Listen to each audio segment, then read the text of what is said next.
Hey everyone, today I'm going to be reviewing this set that's new to me, but actually quite old.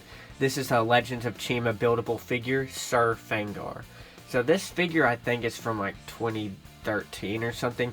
He's super rare, he's hard to find on eBay, but he has some super useful pieces.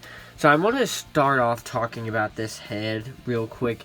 This is an amazing head. If you've seen the older Chima figures, none of them except for the crocodile had a jaw that could actually open.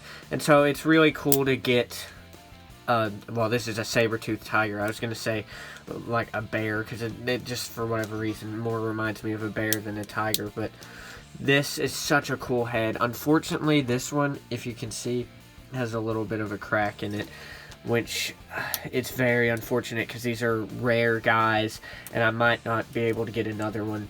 So he's quite menacing, as you can tell, and he uses some build techniques that LEGO does not typically do. Some techniques that are more MOC-like these spikes right here. That's not the best for play, but it looks so cool.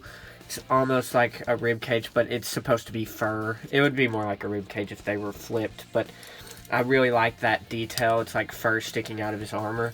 Also, this armor plate piece is exclusive to Chima, to the Chima buildable figures, specifically the second wave. And it's really cool because this is supposed to be like the chi crystals that the minifigures had, but theirs was a stud on their chest. But they chose to do meteor blaster balls, which is really cool. And also, I mean, this armor plate is just great, I think, for knights and medieval builds. This cape is super cool because it's very weathered at the bottom, and that's not something you see often with LEGO capes. You see it with the minifigure scale capes, but we don't have that many cape pieces for buildable figures, and so it's good to have a tattered one. His weapon is really cool too. It uses one of those old Bionicle blaster pieces, and of course it can shoot as well. So it's like a spear with a gun on it. It's a pretty cool idea. The one thing I don't like is how short his arms are.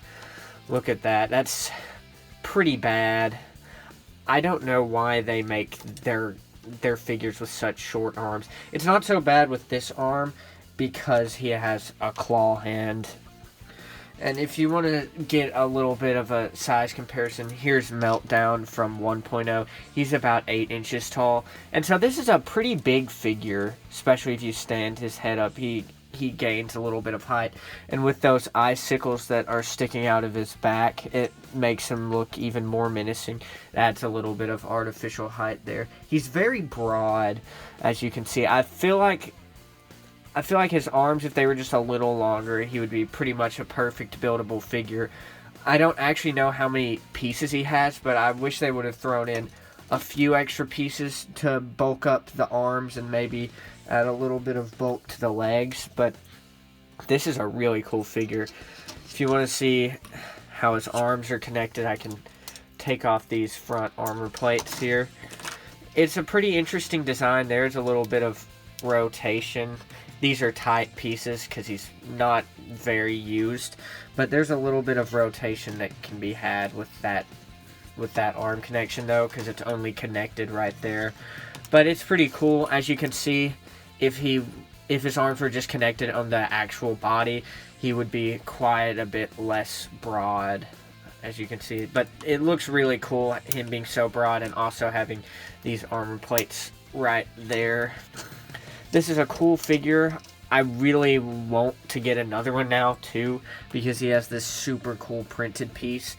And also, I want a head that doesn't have a crack in it. It's not too loose, but it is kind of odd that it's cracked because everything else is pretty pristine, like the joints and even the jaw. The jaw is very firm. There's a lot of friction left. So I don't know how that piece is cracked. Maybe he just took off the head a lot. Maybe the previous owner did. But overall, this is a really cool set.